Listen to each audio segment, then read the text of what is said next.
बिस्मिल्लाहिर्रहमानिर्रहीम। इब्तिदा है रब्ब जलील के बबरकत नाम से जो दिलों के भेद खूब जानता है। मैं हूं आतिफ आरिफ और आप देख रहे हैं फेसबुक और यूट्यूब। नाज़रीन, आज सबसे पहले तो बात करेंगे कि इलेक्शन कमीशन ने जो है वो पंजाब में बल्दियाती इंतखाबात अप्रैल में कराने का, अप्रैल के आखिरी हफ्ते कराने का फ़ैसला किया है। और इलेक्शन कमीशन ने एक रिपोर्ट भी जारी की है जिसमें उन्होंने बताया कि पीटीआई जो है वो बाकी जो भानबती का कुंबा है तमाम जमातों का, वो इकट्ठा होकर भी पीटीआई से उन्होंने शिकस्त खाई ज़िमनी इंतखाबात में। और इसीलिए ये इम्पोर्टेड सरकार अभी तक इलेक्शन से फ़रार होना चाहती है, किसी तरीके से इलेक्शन ना हो।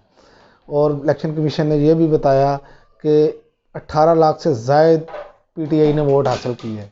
आप अंदाज़ा कर लें कि ज़िमनी इलेक्शन में रियासती ताकत इनके साथ थी, तमाम तर धांधली के बावजूद इनको मुंह की खाना पड़ी। और आज इलेक्शन कमीशन भी रिपोर्ट जारी कर दी उन्होंने। और आप अंदाज़ा इनसे भी कर लें कि इलेक्शन कमीशन भी इनका साथी था, उसके बावजूद ये हार गए। और ये क्या हो सकता है इनके साथ, और ये अपने उसी पे है कि किसी तरीके से हमें इलेक्शन में ना जाना पड़े। और आज भी ये कोशिशें कर रहे हैं कि असम्बली तहलील ना हो, पंजाब असम्बली ख़ासकर। उसकी वजह है कि इनको पता है कि पंजाब में अगर इलेक्शन हुए तो आप देखें कि असम्बली अगर तहलील होती है तो 5 साल के लिए असम्बली आएगी। और इमरान खान 2/3 अक्सरियत तो बड़े आसानी से ले लेंगे। और ये जो 2/3 अक्सरियत अगर ले लेते हैं तो पंजाब और केपीके में अगर 2/3 अक्सरियत इमरान खान के पास होती है तो ये तो इनके लिए मसला बन जाएगा। और आगे वज़राए आला भी उनके मौजूद होंगे आम इंतखाबात में। तो इसलिए ये इम्पोर्टेड सरकार चाह रही है कि किसी तरीके से इलेक्शन हो ही ना, लेकिन इलेक्शन तो होने हैं और ये ज़रूरी है। तो इमरान खान साहब को चाहिए कि फौरी फ़ैसला करें और इन असम्बलियाँ तहलील करके इंतखाबात की तरफ जाएं, क्योंकि ये सबसे बेहतरीन फ़ैसला है। मुझे लग रहा है कि ये आम इंतखाबात की तरफ ही चले जाएंगे। उसकी वजह ये है कि आज मुलाकात हुई है सदर ममलिकत से, जॉइंट चीफ़ ऑफ स्टाफ और जनरल और चीफ़ ऑफ आर्मी स्टाफ की सदर ममलिकत से भी। ज़ाहिर है जो एलामिया जारी हुआ वो तो सिक्योरिटी सूरत हाल और उस वाले से एलामिया जारी हुआ है कि उस पर गुफ्तगू हुई है, लेकिन ये ज़रूरी नहीं होता कि उसी पर ही जो एलामिया जारी किया गया हो उसी पर ही गुफ्तगू हो। तो ये आगे नज़र आ रहा है क्योंकि पाकिस्तान की जो पोजीशन है वो माशी तौर पर वो कोई अच्छी नहीं है। डिफ़ॉल्ट आप 90% तक आपका रिस्क है, बल्कि 90% से ऊपर जा चुका है। लेकिन उसके बावजूद चूँकि ये इम्पोर्टेड सरकार झूठ पे झूठ बोलती है और ये कहती है, कल भी मैंने आपको पिछले वीलॉग में बताया, वज़ीर आज़म ने कहा हमने डिफ़ॉल्ट होने से बचा लिया। वो ऐसे ढीठ लोग हैं ये, इन्हें शर्म भी नहीं आती झूठ बोलते हुए। लोगों का जो है इन्होंने एतबार ही ख़त्म कर दिया अपने ऊपर से। सरमायाकार है वो एतबार करने के लिए तैयार नहीं है, इंडस्ट्रियल है वो रो रहा है, सारे रो रहे हैं, लेकिन इन्होंने कोई इस पर जो है ना नहीं करना। और दूसरी मैं आपको एक और बात बताऊं कि इमरान खान साहब ने भी आज मुबारकबाद दी है ट्वीट के ज़रिए चीफ़ ऑफ आर्मी स्टाफ और जॉइंट चीफ़ ऑफ स्टाफ को। और उन्होंने एक बड़ा जो गौर व फिक्र वाला जुमला है वो भी कहा। उन्होंने कहा कि जो रियासत और अवाम के दरमियान एक एतमाद का फुकदान है, उम्मीद है नई लीडरशिप जो है उस फुकदान को ख़त्म करेगी। और ये बात हकीकत है, मैं पिछले भी लोगों में भी बता चुका हूँ, क्योंकि अवाम जो है उसमें थोड़ी सी दूरी आ गई है रियासत से। उसकी वजह है कि जो पहली लीडरशिप ने लोगों के साथ किया वो आपको नज़र ही आ रहा है। और उनके जाने के बाद जो सोशल मीडिया पे टॉप ट्रेंड बने, आपको अंदाज़ा होना चाहिए अगर कोई जाए तो उसकी जाने की उदासी होती है, लेकिन जहाँ पर खुशियाँ मनाई गई। और इख्तलाफात जो इमरान खान साहब के साथ उनके थे वो भी खुल के अब एंकर ज़रात ने बता दिए, साबर शाकर साहब ने बताया, इमरान रियाज साहब ने बताया, और भी बाकी बता रहे हैं कि ये तो खुद सारी डीलें करना चाहते थे। चलें खैर जो हो गया उस पर क्या बहस करनी, वो तो बता ही रहे हैं सारे इनकी जो चीज़ें।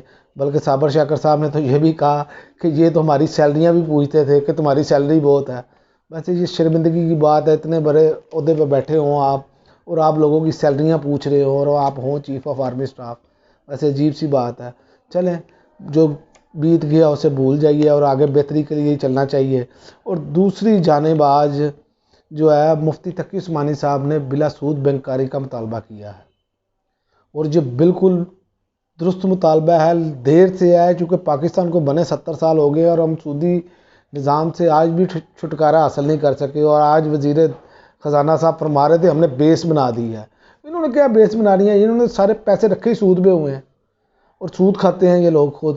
سوئس بینکوں میں جو پیسے باہر کے بینکوں میں رکھے ہوئے ہیں کس لیے رکھے ہوئے ہیں؟ کہ وہ زیادہ منافع دیتے ہیں۔ تو یہ کیسے سود کے حق میں کریں گے؟ یہ تو آپ سمجھ لیں کہ ایک دودھ کی راکھی جو ہے نا وہ بلے کو بٹھا دیں اور کہ دودھ محفوظ رہے گا، تو یہ نہیں ہو سکتا۔ تو ہمارے جو علماء حضرات ہیں انہیں کم از کم یہ سوچنا چاہیے کہ ان سے ہم کیسی امیدیں باندھ رہے ہیں۔ بہرحال مفتی تقی عثمانی صاحب بہت بڑے عالم دین ہیں، انہوں نے مطالبہ کیا ہے اور لیکن اس مطالبے کو پورا بھی ہونا چاہیے۔ یہ انہوں نے ٹرک کی بتی کے پیچھے لگانا ہے، یہ میں آپ کو پہلے ہی بتا دیتا ہوں۔ یہ ایسے کہیں گے کہ ہم بیس بنا دی ہم نے، اب ہم یہ کرنے جا رہے ہیں اور یہ کچھ نہیں ہونا۔ اور دوسری ایک اور بات کہ مولانا فضل الرحمان صاحب نے بھی یہ بات کی، مولانا اگر آپ چاہیں نا تو یہ حکومت فوری طور پہ نافذ کرتے یہ مطالبہ۔ اس کی وجہ ہے کہ صرف آپ یہ کہیں کہ میں حکومت سے باہر نکل جاؤں تو سارا کام ٹھیک ہو جائے گا، لیکن مولانا آپ نے تو ایسا کرنا نہیں ہے، آپ کے مفادات ہیں اور آپ اپنے مفادات کے بغیر چلتے بھی نہیں ہیں۔ یہ سب کو پتہ ہے، آپ کی سیاسی ہسٹری کا ہر بندے کو پتہ ہے، کسی کو بتانے کی ضرورت نہیں ہے۔ اور مولانا فضل الرحمان صاحب یہ جانتے ہیں کہ اللہ اور اللہ کے رسول کے ساتھ جنگ ہے سود، ٹھیک ہے، اور مولانا فضل الرحمان صاحب اس حکومت کا حصہ ہے نا، اب کریں اس پہ سٹینڈ لیں، لیکن نہیں لیں گے۔ اور ایک اور آپ کو خبر بتاتا چلوں آخر میں، ادویات جو ہے نا وہ تقریباً 40% مہنگی ہونے جا رہی ہیں مزید۔ ابھی تو یہ جو ادویات مہنگی ہیں اس کا تو کوئی پوچھ گچھ نہیں ہے، لیکن اس کے علاوہ اب 40% انہوں نے فارماسیوٹیکل کمپنیوں نے مطالبہ کر دیا ہے۔ کیوں؟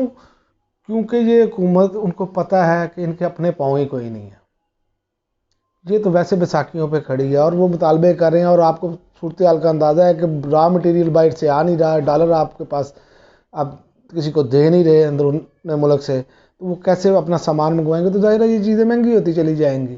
اور انہوں نے کمیٹی بھی بنا دی ہے اس کا جائزہ لینے کے لیے۔ تو اللہ تعالیٰ اس عوام پر رحم فرمائے۔ اور یہ جو جان بچانے والی ادویات اور دوسری ادویات ہیں، اور آپ اندازہ کر لیں 1 سال سے پیناڈول جو ہے وہ نہیں مل رہی، انہوں نے کیا کرنا ہے؟ ڈینگی کا سیزن ہے اور آپ دیکھ لیں کہ پیناڈول نہیں نایاب ہے، جائیں آپ کو نہیں ملے گی۔ یہ انہوں نے حالت کر دی ہے ملک کی، اور پتہ نہیں کیا کیا راگ لاپ رہے ہیں۔ اور ایک اور بات، طارق بشیر چیمہ صاحب جو بہت بڑے فلاسفر بنتے ہیں، وہ کاف لیگ کے جو ہیں، وہ ان کو بڑی باتیں آتی تھی کہ جی ہم یہ ہیں تو ہم وہ ہیں، عمران خان نے مہنگائی کر دی ہے، فلاں کر دیا ہے، وہ آپ ان کی جان کو رو رہے ہیں۔ اور سویابین کے حوالے سے جو اجلاس ہوا اس میں پولٹری فارم والوں سے ان کی خاصی تلخ کلامی ہوئی، اور یہ کہتے ہیں کہ ان کے نمائندوں کو نکال دیں۔ جب ان کے پاس اقتدار آتا ہے دیکھیں اللہ تعالیٰ کیسے چہرے سے نقاب اتارتا ہے۔ لیکن یہ لوگ اس حکومت میں جتنی بھی جماعتیں اکٹھی ہوئی ہیں، آپ ان کا یہی اندازہ لگا لیں کہ وہ کس کے لیے، وہ کسی کو سننے کے لیے تیار نہیں ہے، کسی کی تنقید برداشت کرنے کے لیے تیار نہیں ہے۔ یہ ان کی جو ہے ذہنی حالت ہے، باتیں آپ ان سے سن لیں تو وہ کہیں گے کہ ہم سے اچھا کوئی نہیں ہے۔ تو امید ہے انشاءاللہ تعالیٰ کہ یہ عام انتخابات کی طرف جایا جا رہا ہے، چاہے یہ امپورٹڈ حکومت جو مرضی کہتی رہے، یہ انتخابات جلد ہوں گے انشاءاللہ۔ اور عمران خان صاحب کو بھی چاہیے کہ اسمبلیہ تحلیل کرنے کا فیصلہ جلد کریں تاکہ یہ عام انتخابات کی طرف ملک جائے، اور ملک میں جو بے چینی ہے، ہیجان ہے، جو ایک چیز رکی ہوئی ہے، ملک جام پڑا ہے، اور ملک میں پیسہ سرکولیٹ ہو اور لوگوں کا اعتماد بحال ہو۔ اور یہ پھر اسی صورت اعتماد بحال ہوگا جب یہ عام انتخابات کی طرف جایا جائے گا، اس سے کے علاوہ آپ کا اعتماد نہیں بحال ہوگا۔ اور میں آپ کو بتا دوں اس حکومت کو کوئی بھی ملک پیسے دینے کے لیے تیار نہیں، کوئی بھی بیل آؤٹ پیکج دینے کے لیے تیار نہیں ہے۔ تو اب تک کے لیے ناظرین اتنا ہی، اجازت دیجیے، اللہ حافظ، پاکستان زندہ باد۔